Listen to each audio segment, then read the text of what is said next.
Hello Brian, সবাই কেমন আছেন? আশা করি সবাই সুস্থ আছেন, ভালো আছেন। তো বন্ধুরা, চলে আসলাম আরেকটা নতুন টপিক নিয়ে আপনাদের মাঝে। পুশ আপ প্রতিদিন করলে কি হয়? আজকের টপিকটা একদমই মিস করবেন না। ভিডিওটা লাস্ট পর্যন্ত দেখলে অনেক কিছুই বুঝতে পারবেন যে প্রতিদিন কেন পুশ আপ লাগাবেন না আপনি। তো যারা এক্সারসাইজ করেন তারা হয়তো প্রতিদিন অনেকেই পুশ আপ লাগান, অনেকেই লাগান না।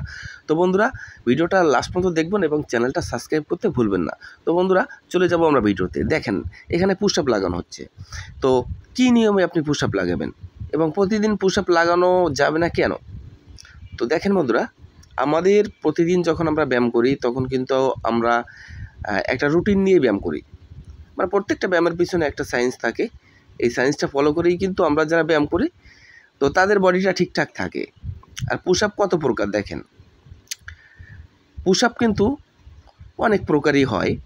এখানে দেখছেন এটা সিন্ধু push up, diamond push up, বিভিন্ন ধরনের পুশ আপ থাকে। তো এই বিভিন্ন ধরনের পুশ আপের কিন্তু বিভিন্ন ধরনের কাজ। তো এই কাজগুলো আপনাকে আগে বুঝতে হবে, তারপরে কিন্তু পুশ আপ লাগাতে হবে। একটা পুশ আপ দেওয়ার সময় কিন্তু অনেক সময় শোল্ডারে কাজ করে, অনেক সময় চেস্টে কাজ করে, অনেক সময় ট্রাইসেপ মাসলে কাজ করে। মানে পুশ আপের ধরন অনুযায়ী আমি কোন পুশ আপ দেবো সেই পুশ আপে আমার সেই জায়গার কাজ করবে। তো এই জন্য বলছি, পুশ আপটা লাগানোর আগে আপনাকে ভেবেচিন্তে পুশ আপটা লাগাতে হবে।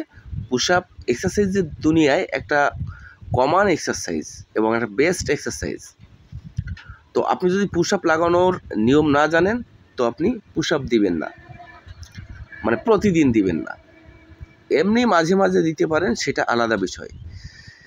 তো বন্ধুরা, প্রতিদিন পুশ আপ লাগালে কি হয় দেখেন, আমাদের বডিটা আমরা অনেকেই গ্রোথ করার জন্য এক্সারসাইজ করি, অনেকে গায়ে শক্তি আনার জন্য এক্সারসাইজ করি।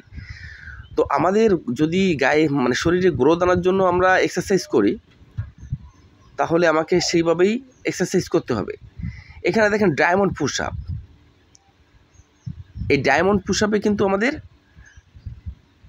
শোল্ডার, ট্রাইসেপ এগুলোই কাজ হচ্ছে এই ডায়মন্ড পুশ আপে।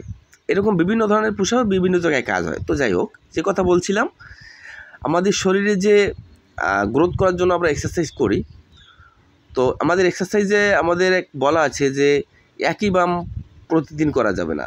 একই ব্যায়াম প্রতিদিন করলে সেই ব্যায়ামের ইফেক্টটা আমাদের শরীরে ব্যাড ইফেক্ট হিসেবে লাগে। যেমন প্রতিদিন একই জায়গায় যদি আমরা ক্ষত স্থানে আঘাত করতে থাকি, সেই ক্ষত জায়গাটা কিন্তু শুকাতে পারবে না। তেমনি করেই আমরা প্রতিদিন যদি চেস্টের ব্যায়াম করতে থাকি, প্রতিদিন যদি আমরা পুশ আপ দিতে থাকি, তাহলে কিন্তু আমাদের কখনো চেস্ট মাসুল বুকের মাসুল বাড়বে না। শুধু বুকের মাসুল না, যে কোনো জায়গার মাসুলই বাড়বে না শুধুমাত্র প্রতিদিন একই ব্যায়াম করলে। তো আমাদের কি করতে হবে? আমাদের প্রতিদিন পুশ আপ লাগানো যাবে না। যেদিন চেস্টের ব্যায়াম করব সেদিন পুশ আপ লাগাবো। আর বন্ধুরা, নিয়ম অনুসারে ব্যায়াম করলে কিন্তু আপনার ব্যায়াম করে বডি বানাতে কখনো দেরি হবে না। খুব সহজেই কিন্তু আপনি বডি বানাতে পারবেন। তো এই নিয়মে ব্যায়াম করুন এবং বডি তৈরি করুন।